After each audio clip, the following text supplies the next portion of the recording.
پاکستان کی فیوچر کے لیے. سو اس لیے ہم خاص طور پہ داد دیتے ہیں اپنے سپریم کورٹ پہ کہ جب بازل ہم نے اپنی گورنمنٹس قربان کی، آئین کو دیکھتے ہوئے وکیلوں کے ساتھ پہلے بیٹھے، وکیلوں نے ہمیں شور کیا کہ 90 دن سے آگے جا ہی نہیں سکتا، پھر ہم نے اپنی حکومتیں قربان کی.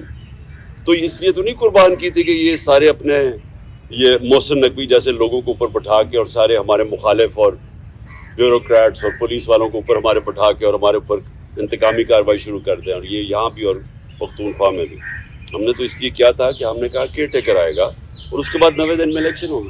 تو یہ اس سے پیچھے ہٹ رہے تھے.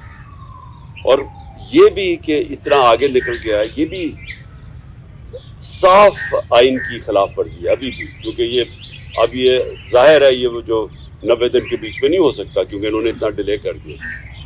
تو اپنی عدلیہ کو پہلے تو میں خراج تحسین پیش کرتا ہوں، اور یہ اپنے ملک کے لیے بھی یہ بڑی خوشائن چیز ہے. دوسرے جو ماشاء اللہ ہماری سب سے بڑی پارٹی ہے پاکستان میں اپنی جوڈیشری کو یہ آج اعتماد دلوانا چاہتا ہوں کہ قوم ان کے ساتھ کھڑی ہے، کہ ان کو کوئی یہ وہ 98-99 میں نہیں جدھر ڈنڈوں مار کے سپریم کورٹ کے اوپر حملہ ہوا تھا اور کچھ ریئیکشن نہیں آیا. بہت بڑا ریئیکشن آئے گا پاکستان کے اندر. تو یہ ہم نے بھی سارا وائرل ہوا یہ جو کلپ ہے، اور میں صرف اپنے ججز کو یہ شیورٹی دینا چاہتا ہوں کہ ہم سب کھڑے ہیں. دوسری چیز کی میں نے بات کرنی تھی وہ یہ، آج بابر اعوان نے ایک پریس کانفرنس کیا.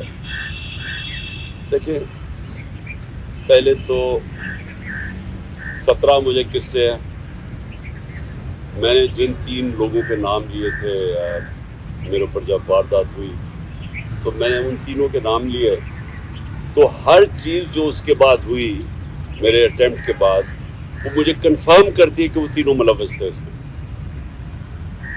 پہلے تو کور اپ کرنے کی کوشش کی، وہ نوید سے پہلی سٹیٹمنٹ، پھر شام کو دوسری سٹیٹمنٹ آ گئی. دوسری سٹیٹمنٹ جب وہ کر رہا تھا تو JIT کے اندر رپورٹ ہے